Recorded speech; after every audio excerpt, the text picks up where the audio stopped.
मी त्या ठिकाणी चर्चा करतो आणि देशामध्ये सगळ्यात टॉप जे 5 प्रस्तावक आहेत ते 5 मीटिंग उत्तीर्ण झाल्याशिवाय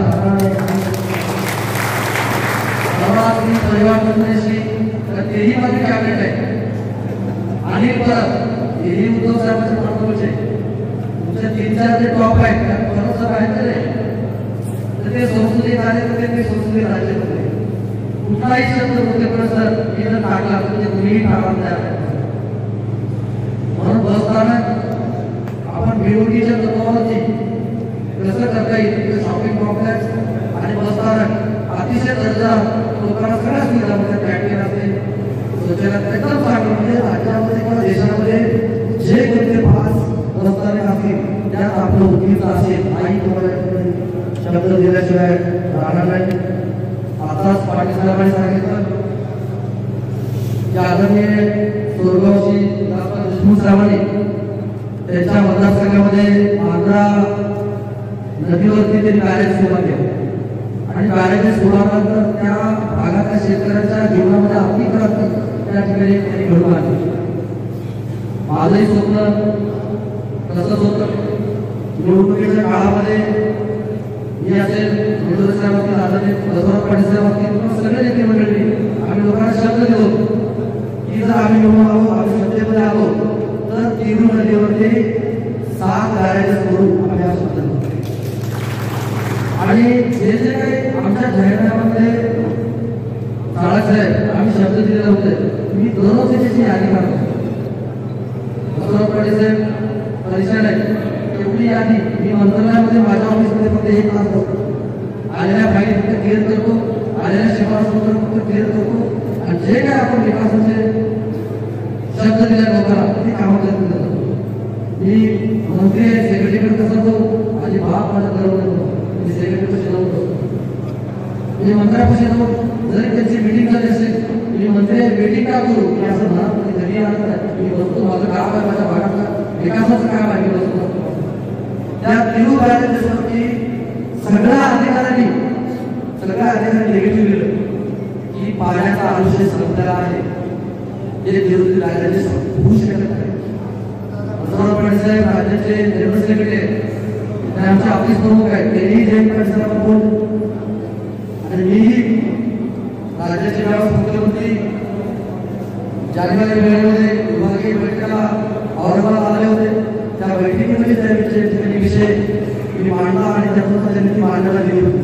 तर ती मांडण्यात आल्यानंतर JE deputy engineer superintendent engineer ED आणि सेक्रेटरी कशी व्यवस्था काही जाते तेव्हा सगळ्यांच्या पहिली गेली की देता येत नाही. पण आदरणीय पवारसाहेब आमचे राज्याचे नेते परवा आमची मंत्रिमंडळाची अधिवेशनाच्या अगोदर एक दिवस मीटिंग घेतली. साहेबांना हळूच मी चिठ्ठी दिली साहेब आदरणीय साहेब आपण जाहीरनाम्यामध्ये असं सांगितलं होतं आपण ज्यावेळेस प्रचार मारला होता त्यावेळेस बसवराज पाटील साहेबांनी भाषणामध्ये आम्ही आम्हाला जर दिला तर आम्ही बॅलेन्स केलं असा शब्द दिला होता म्हणून चिठ्ठी दिली. साहेबांनी तात्काळ जयंत पाटील साहेबांना बोलवलं आणि कोविडचा जरी काळ असला तर 33% निधी आपल्याला त्या ठिकाणी देता येतो पण इतर तिकडं देण्यापेक्षा संजयच्या मतदारसंघामध्ये तुम्ही द्या असं त्यांनी सांगितलं. सगळी निगेटिव्ह फाईल असताना सुद्धा विशेष बाब म्हणून तिरू नदीवर 7 बॅरेजेस त्याची प्रशासकीय मान्यता जयंत पाटील साहेबांनी परवा या ठिकाणी दिली. त्यांना जया सुद्धा या ठिकाणी घेऊन आणि सगळ्या पत्रकार बांधवांना सुद्धा माझ्या पत्र खूप मोठं काम आहे. जवळजवळ 200 कोटीचं काम आहे. आता 113 कोटी रुपये देत आहेत आणि नंतर वाढी वाजता 200 कोटी करतात. जरकोटला आमच्या बांधवांनी सांगितलं मला की प्रशासकीय इमारत आहे 23 कोटीची त्या ठिकाणी प्रशासकीय इमारत. आमच्या सगळ्या पत्रकार बांधवांनी काही नेते मंडळींनी सांगितलं की रेस्ट हाऊस नाही तालुका होऊन 20-25 वर्षात 6 कोटीचं त्या ठिकाणी रेस्ट हाऊस उदगीरमध्ये प्रशासकीय इमारतीला आपण कशी नवीन रेस्ट हाऊस सगळ्यांची इच्छा होती की ते दूर पडत आहे 2च खोल्या आहेत. तुम्ही मंत्री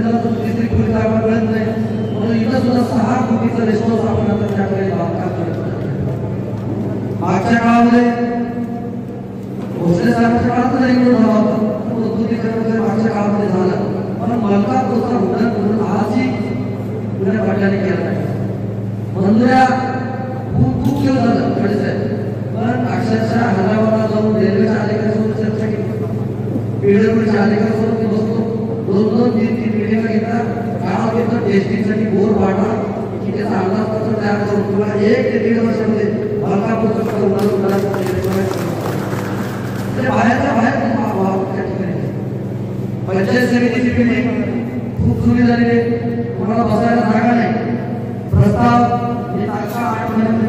प्रस्ताव जिल्हा परिषदेमधून शासनाकडे पाठवून त्या ठिकाणी 9 कोटीचा प्रस्ताव पंचायत समितीच्या बिल्डिंगचा त्या ठिकाणी आलेला आहे.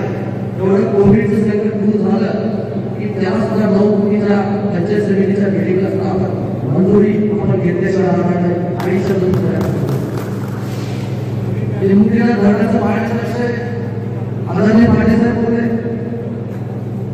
चंद्रशेखर भोसले त्याला चंद्रशेखर भोसले साहेब असतील, निटोरे साहेब असतील, आमचे बसवराज पाटील साहेब असतील, या तिघा मंडळीनं निवडणुकीच्या पाण्याची मंजुरी आणली होती. आज काय आपल्याला उद्याला पाणी मिळालं का? पाणी शहरातल्या लोकांना विचारतो मिळालंय का पाणी? अजिबात नाही. तिथं 20 तास पाठवले होते उद्योगपती सर, पहाटे 4 वाजता मी मंत्री असून पहाटे 4 वाजता त्या ठिकाणी गेलो, सगळ्या अधिकाऱ्यांना घेऊन. ते थोडंसं गोपनीय होतं, मला सांगता आलं होतं, कारण तिथली काही मंडळी आम्हाला विरोध करत होती म्हणून जाहीर भाषेत त्या ठिकाणी केलं नाही. पण आता विहिरीचं काम 90% पूर्ण झाले म्हणून या पेट्रोल असेल, पाईपलाईन असेल, काय कॉन्ट्रॅक्टला संधी दिली, त्यांना सांगितलं आमच्याकडं ही जाता उडाली नाही, आमच्याकडे अजिबात यायचं नाही, चहा सुद्धा बाजायचं नाही, मला 1 ते 1.5 वर्षामध्ये ते काम पूर्ण झालं. तरी अतिशय चांगल्या रस्ते केलेले होते, त्यांना सूचना दिली मी, तुमची पाईपलाईनचं काम झाल्या ते रस्ते सुद्धा दुरुस्त करून देण्याचं काम तुमचं आहे, ते तुम्ही केलं पाहिजे. MIDCच्या बाबतीमध्ये माझे तरुण बालक पुणे मुंबईला त्या ठिकाणी जात आहेत काम करण्याकरता, आपल्या इथं रोजगाराची संधी उपलब्ध नाही. पण आदरणीय रमेश आंबेडकर साहेबांच्या मार्गदर्शनाखाली खूप दिवसापासून चिंता की शासकीय MIDC या ठिकाणी झाली पाहिजे म्हणून अनेक बैठका आमचे शिवसेनेचे मंत्री सुभाष देसाई साहेब असतील, आमच्या भगिनी आदित्य तटकरे मॅडम असतील, त्यांच्याकडे 3-4 बैठका करण्याचा परिस्थिती त्या ठिकाणी केली. आम्हाला 2-3 बैठका त्या ठिकाणी म्हणून राज्याची टीम इथे MIDC मध्ये जागा उपलब्ध आहे, तिथून हायवे जातो का, पाण्याची उपलब्धता आहे का, ही सगळं बघण्याचं काम त्या ठिकाणी केलं. आणि त्याच्यामध्ये अण्णाने प्रकाश भाऊ पुढाकार घेण्याचं त्या ठिकाणी काम केलं. आणि MIDC सुद्धा नोटिफिकेशन 1 ते 2 महिन्यामध्ये तुम्हाला आपण देतो, 2.5 MIDC जर या झाली आपले आज जी खाजगी जागेमध्ये उद्योगधंदे चालतात तर आपण सगळ्या सुविधा त्या ठिकाणी उपलब्ध करून देऊ. त्या ठिकाणी आपली चांगली MIDC होईल. औसा, अहमदपूर किंवा अजून कोणते नाव मी घेणार नाही, उद्योग नाही तिथे MIDC, पण जिथं उद्योग आहे तिथे MIDC नाही. म्हणून मी सातत्यानं त्याचा मी पाठपुरावा करतोय, ते सुद्धा त्या ठिकाणी MIDC आपण मंजूर करून घेण्याचा आपण त्या ठिकाणी काम करू. मला सांगण्यात आलं रेणापूर ते रावी कोणाला माहिती आहे का? मला तर माहित नाही. मला काय माहिती आहे, लातूर ते उतरू 2 वर्षापूर्वी ते हायवे मंजूर झाला म्हणून आम्हाला सांगता येत नाही. 2 वर्षापूर्वी आपली चर्चा करून कामाचा पत्ता नको. 2 वर्षापूर्वी रावी रावी माहित नाही, काही माहित नाही. पण सार्वजनिक बांधकाम खात्याचा उपक्रम मंत्री असल्यामुळे ते माझ्याकडे सांगत आहे. केंद्राचा जरी तो हायवे असला पण आमचा MSRDC तो आमचा हायवे करते. मी अधिकाऱ्यांची माझी बैठक घेतली आणि त्याला सांगितलं मला बाकीचं माहीत नाही, आस्थामूर्ती होती त्याचा तो रेणापूरून आस्थामूर्ती आहे, तो आस्थामूर्ती मिळतो, आस्थामूर्ती होती मला एवढा रस्ता करून जवळजवळ 157 कोटीचा रस्ता आज चालू आहे. कधी मंजूर झाला मला घेतले नाही, माझ्या काळात तो चालू झाला पाहिजे. ठिकाणची भावना आहे आणि मी ती केल्याशिवाय राहणार नाही. बाकीचं मला माहित नाही पुढे काय करायचं. पुढे आपण बघूया. पुढे मला वाटतं देगलूर मार्गेतून हायवे जाणार पण हा आपण पहिला टप्पा त्या ठिकाणी काम करण्याचा आपण त्या ठिकाणी करतो. बरेच जे काही मोठे मोठे काम होतं आपण ते करण्याचा त्या ठिकाणी प्रयत्न करतो. आता हायवे नांदेडहून हैदराबादला झाला कोथरेपर्यंत रस्ता ते काम सुद्धा खूप दिलं होतं. आता ते नळगीरचे आमचे मामा आहे त्यांना माहीत आहे खूप दिलं होतं काम. जानेवारी महिन्यात त्याचं कसलंही काम पूर्ण होतं. पण मोरगे नावाचे आपल्याच जावई मोरगेचे जावई त्यांना मी त्या ठिकाणी बोलून घेतलं. मोरगे साहेब हा जरी केंद्राचा जरी निधी असला तरी माझा जनतेचा पैसा आहे. तुमच्या मदतीने ती पूर्ण केलं पाहिजे. गोरशीला जेव्हा तुम्ही मिटिंग घेतली तुम्ही होतात पाटील साहेब गोरशीला मिटिंग घेतली त्याला मला त्याला सांगितलं मी करतो की आमदार म्हणून मंत्री माझ्याकडे यायचं नाही. कृपया आज मंत्री तुम्हाला की हा पिढ्या रस्ता केला रस्ता आहे नांदेड रस्ता आहे राष्ट्रपती जवाहरलाल किंवा काही निधी मिळाली हैदराबादला जाण्यासाठी किंवा बिदरला जाण्यासाठी हा काही केला होता. त्याला सांगितलं तर फास्ट काम करा म्हणून त्याची स्पीड आता वाढलेली आहे. जवळजवळ त्याला डिसेंबर महिन्यात आपण त्याला मदत दिली होती पण थोडासा 1-2 महिन्याचा लेट झाला तरी चालेल. पण लवकर हायवे करण्याचं काम सुद्धा आपण त्या ठिकाणी करू. ठीक आहे केंद्रामध्ये पुन्हा पक्षाचं केंद्र सरकार हे मला घेतलं नाही पण मी तुमचा दोष ते तुमचे पैसे त्या पैशाचा चांगला उपयोग कसा होईल ते बघण्याचं काम आपला आहे. म्हणून आपल्या महाराष्ट्राला जे जे कामं होतील आता यावेळी दर्जेदार कामं आम्ही करण्याचा त्या ठिकाणी प्रयत्न करू. कालच आवडकोण असेल डोंगरशेटी असेल वाढवण असेल या भागामध्ये मी मूग उडीद सोयाबीनची त्या भागामध्ये नुकसान झाल्याची पाहणी केली आणि कलेक्टर साहेबांना कालच सूचना दिल्या किंवा जे काही नुकसान झालेलं आहे त्याचे पंचनामे करा आणि शासनाकडे आमच्याकडे तुम्ही मदत पुनर्वसन खात्याकडे पाठवा काही मदत येता येते काय हे बघण्याचे त्या ठिकाणी काम केलं आहे. परत एकदा मला सांगू इच्छितो मी की माझी ताकद तुम्ही सर्वजण तुमच्या ताकदीवर मी त्या ठिकाणी उभा आहोत. तुमच्या डोक्यात जर कुठली योजना असेल कुठलं जर विजन असेल तर वेळोवेळी मला मी सांगतो. आपल्या भागामध्ये हे केलं पाहिजे आपल्या भागामध्ये ते केलं पाहिजे सातत्याने तुम्ही सांगत असतो. आपलं येत आहे कोविडचं संकट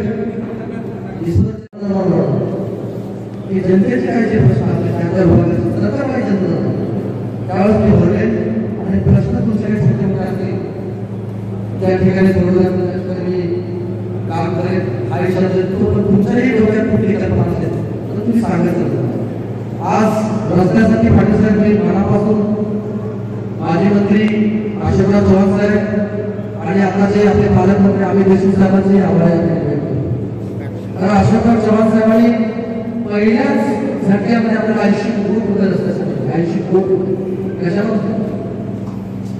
म्हणून त्यांचेही सगळ्या आमच्या कार्यकर्त्याच्या मार्फत मतदारसंघाच्या वतीनं त्या दोघांचेही मनापासून या ठिकाणी आभार व्यक्त करतो. काही समाज बांधवांनी निवडणुकीच्या काळामध्ये मला काही मागण्या केल्या माझा तुमची सुद्धा त्याच्यात म्हणजे मागणी त्या सगळ्या लिंगायत समाजाच्या बांधवांनी मला मागणी केली होती की बाबा आमचं लिंगायत होत तरी 25 लाख रुपये चंद्रकांत वेदांपुरे आणि त्यांच्या सगळ्या टीम साहेबांनी आम्हाला मागले होते. 2 कोटी रुपये आपण लिंगायत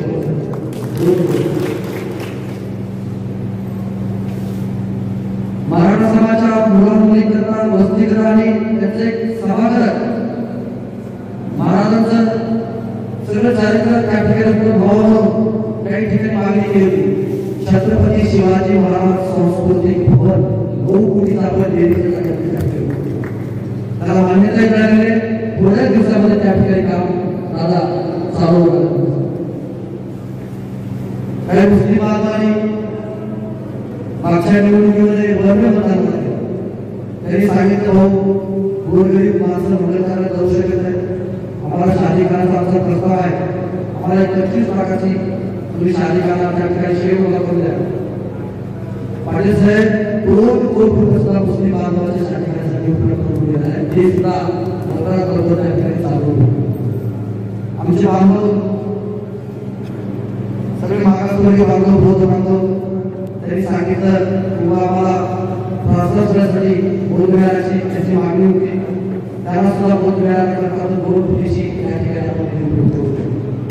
हे सगळ्या म्हणजे सगळ्यात महत्वाचं म्हणजे साहित्यात अण्णाभाऊ साठे जयंतीनिमित्त 100वी जयंती पाटील साहेबांनी आम्हाला सांगितलं की अण्णाभाऊंच्या जीवनावरती आपल्याला उदगीरमध्ये एक 10 कोटीचं म्युझियम बनवता येईल का हे त्यांनी सांगितलं. राज्याचे मुख्यमंत्री उपमुख्यमंत्र्यांकडे आपण ती मागणी केली आहे. अण्णाभाऊंच्या पुतळ्याच्याच बाजूला आपण मोठं अण्णाभाऊंचं म्युझियम त्या ठिकाणी आपण बनवल्याशिवाय काही शब्द ग्रामीण भागामध्ये अनेक सभाच्या आपण त्या ठिकाणी वापरतो, अनेक मंदिरं आपण त्या ठिकाणी पैसे दिले, अनेक छोटे छोटे आपण त्या ठिकाणी काम करतो. पुण्या गावात राहिला असेल तर मला सांगा, आता माझा जो फंड असतो मला स्थलांतरित आमदार केला असतात तर वर्षाला 2 कोटी रुपये 5 वर्षाचे 10 कोटी. आतापर्यंत तुमच्या आशीर्वादामुळे त्या ठिकाणी पोहोचल्यामुळे 300 साडेतीनशे कोटी रुपये बाहेर आम्ही बोलत नाही, कारण त्याची चर्चा खूप व्हायला त्याचा त्रास मला खूप व्हायला. एकदा 1 वर्ष 2 वर्षामध्ये कामं दिसायला लागले त्यावेळेस लोकांना कळलं किंवा हे कामं चालू आहे, कामं होत आहेत. म्हणून खूप वेळ झाला आहे मला खूप लागले तर तुम्ही या ठिकाणी आभार करतो. एक सर्वसामान्य कार्यकर्ता तुम्ही आमदार आणि कुठलीही राजकीय पक्ष होत असताना सुद्धा तुम्ही जर आमदार केला असता तर बाबासाहेब केले नसते. तुम्ही पहिल्यांदा तुमचे आभार, पुन्हा पार्टीचे आभार आणि त्याच्यानंतर आदरणीय बाबासाहेबांचे हृदयातून आभार असं मी करतो आणि ते थांबून धन्यवाद. हे नूतन सभापती आणि उपसभापती यांचा सत्कार करणार आहे, त्यांना विनंती करतो. हा कार्यक्रम कुणी आपल्यावर प्रेम दाखवलं, कुणी आपल्यावर उपकार केले, त्याचं आयुष्यभर ऋण प्रकट करण्याचा हा कार्यक्रम. आमच्या या 8 बहिणी ज्यांच्यातल्या एका व्यक्तीने आता सांगितलं, ज्या माजी सभापती होत्या किंवा आमच्या जाधव साहेबांनी सांगितलं, मी राष्ट्रवादी काँग्रेस आणि विकास आघाडीच्या वतीने तुम्हाला सांगतो, जो काय मान मिळेल किंवा काम होईल आणि जे काय बजेट येईल पहिला मान तुमचा राहील आणि नंतर काँग्रेसचा राहील. मी बसवराज पाटील म्हणून नाही तर प्रदेशचा सरचिटणीस आणि नामदार संजय बनसोडेंच्या मतदारसंघात त्यांच्या उपस्थितीत बोलतो. म्हणून ताईसाहेब, आज जसा आम्ही शिवाजीरावचा सभापती केल्यामुळे उपसभापती केल्यामुळे तुमचा सत्कार करतो, तसा संजय भाऊ यांचा कार्यकाळ संपल्यावर लोकांनी आमच्या मतदारसंघात या पंचायत समितीच्या सदस्यांनी चांगलं काम केलं म्हणून डोळ्यातून पाणी आणून तुमचा सत्कार करावा, एवढं काम करून देण्याची जबाबदारी आहे. सत्कार करून काय आम्ही शिवाय मोठं केलं. आमच्या कुटुंबाचा एक प्रमुख, आमच्या कुटुंबाचा एक सदस्य तुम्ही एक पहिल्यांदाच आमदार केला आणि आदरणीय पवार साहेबांनी त्यांना नामदार केलं, याच्यापेक्षा आणखी काय मोठं पाहिजे. आता माझ्याही मतदारसंघात व्हावा असं प्रत्येक पंचायत समितीच्या सदस्याला वाटल्यामुळे राष्ट्रवादीच्या अध्यक्षाला सभापती केले बनसोडे साहेब. हे केवळ तुमच्या कामाची पावती. सिंचनाचं प्रमाण अत्यंत कमी होतं.